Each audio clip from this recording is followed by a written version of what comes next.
Ciao ragazzi, benvenuti nelle campagne di Gazzo Veronese. Oggi sono tornato a trovare un amico, sono tornato a trovare Isacco, perché questo è il suo allevamento di maiali allo Stato Brado. Non è una cosa normale, forse dovrebbe esserlo. In realtà fare un allevamento come questo implica delle scelte importanti, ben precise, sia in termini di rispetto e di benessere animale, che di qualità della carne, che di impatto ambientale. Andiamo a capire che cosa vuol dire allora avere un allevamento di questo tipo che non è così diffuso come si potrebbe pensare. Quanti animali hai, Isacco?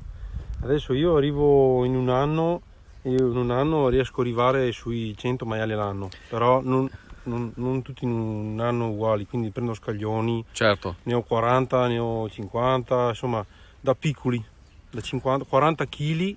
Io li porto una misura a 250 kg. Infatti vedo due recinti qua, uno per i grandi e uno per i... Sì, sono appena esatto. arrivati quelli piccoli. Sì, questi qua praticamente quelli piccoli sono arrivati, che sono 2 settimane che sono arrivati, quindi devono Certo. ancora prendere confidenza dell'esterno.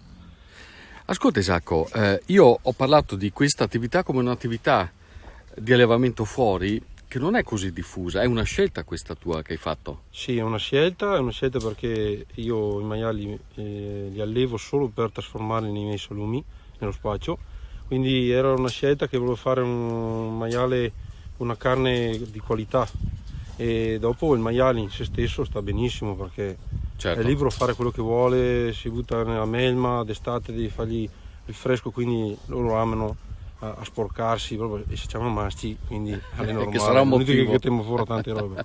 E dopo le 10 anni che ho scoperto che così, in 10 anni io non ho mai usato un tipo di medicinale. I miei maiali non sono mai ammalati, mai fatto niente, è la pura verità. Eppure, nonostante quello che dice Isacco, non sono in molti che propendono per questo tipo di allevamento. Quali sono le difficoltà? Perché è così difficile allevare in questo modo? Soprattutto adesso al giorno d'oggi sono anche i costi. I maiali allo Stato Brado hanno un investimento maggiore perché mangiano molto di più, io non raziono il mangiare, quindi loro hanno il suo mangiare, mangiano quando vogliono, si fanno tanto movimento, e poi tenerlo allo Stato Brado ne puoi tenere pochi, non puoi tenerne una misura, cioè non puoi prendere 200 maiali e liberarli. Certo. Ci vuole la sue distanze, il terreno, quindi non è che sei tanto libero a fare quello che Ci vuoi. vuole un minimo di terreno per disposizione di legge. Però l'importante è che io ho visto che il maiale ha un benessere animale che non gli serve a niente, i costi sono maggiori, ma dopo trasformando, Certo. alla fine ce l'hai sempre il tuo incremento giusto da quello Certo. che devo fare, cioè, dipende sempre che obiettivo hai da fare. I costi sono maggiori perché anche i tempi di crescita a livello di resa sono diversi, ci vero? vuole di più. Dopo io soprattutto non mi fermo a 200 kg, se il maiale mi viene a 250, 260, la carne è finita, cioè il maiale ha fatto il suo periodo di vita e quindi è perfetto, non ha bisogno di niente. Siamo in una terra in cui l'attività agricola è ancora importante perché ci sono diverse aziende nel circondario, anche se forse più specializzate in orticoltura e frutticoltura. Ma quando Isacco partì, me l'ha detto lui, circa 10 anni fa, qualcheduno ti ha dato del matto. Sì, mi ha dato del matto e sinceramente non ci credevo neanche io, vedere la differenza del maiale Stato Brado a ciclo chiuso praticamente intensivo. Con gli anni ho scoperto che veramente se il maiale gli fai fare la sua vita naturale hai delle soddisfazioni che è una meraviglia. Il maiale le libero, le salvatico, che dico, non bisogna che te lo obblighi a tenersela su.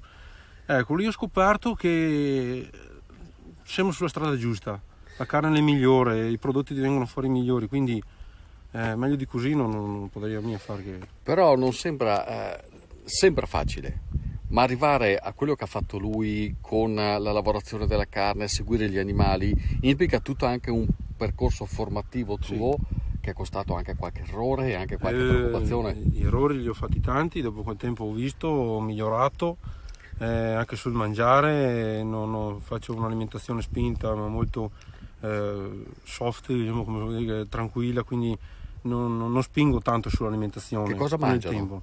Loro mangiano farina, crusca e soia. Fatta da voi? Sì, la maggior parte è fatta da noi. Il mais lo coltiviamo noi nelle nostre terre, lo trasformiamo e quindi cerchiamo di fare un 50% di mia produzione di cereali, 50% lo compriamo fuori da un mangiamificio certificato e tutto come Certo. voglio io il mangiare, non è che perché voglio che siano leggeri e che crescono con il tempo. Qual è il guadagno della carne da un tipo di attività come questa? Il guadagno te lo vedi dal cliente quando viene e tasta la carne nostra, ritorna e fa ma perché mangio una carne così? Io non ho adesso ho scoperto la carne, la differenza. Hai usato un verbo, ritorna. Questi sono i sapori di un tempo allora. Esatto, tanti si ricordano la carne, i salumi di una volta che facevano in casa, che proprio naturali, lo stato puro, perché sale, pepe, aglio e basta. E vedi proprio la soddisfazione che la gente ti dice guarda io qua c'ho la tua carne, non uso neanche sale. Ho detto, vedo che mi si ricorda con altri, che mi sono ricordato con amico Iani, che ho scoperto questa bellissima cosa che è la naturale, proprio la purezza.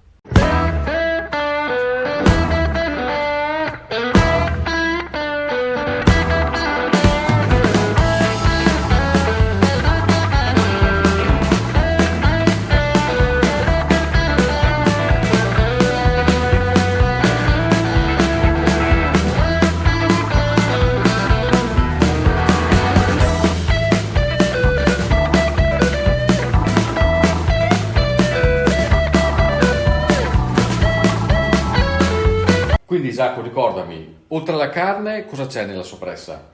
Sale, pepe e aglio. E un gozzino di vino per usare bene la pasta. L'ambrusco di questa zona. Cose semplici, perché la semplicità è sempre vincente. E tra la semplicità e il consumo, il distanziamento sociale però. La fermo, rispettiamo la regola. Dai, va là, questo giro sul vicino, Scommetto che ti sei a dire Mona. C'era quasi da dire perché è il momento Vabbè, giusto anche. ma io ho paretto. Ecco. Grazie Isacco, grazie Melania. Grazie a te. Ciao ragazzi, ricordatevi, viva la semplicità. Ci vediamo alla prossima cantierata. Ciao. Un po' buon conto. Sì. È così.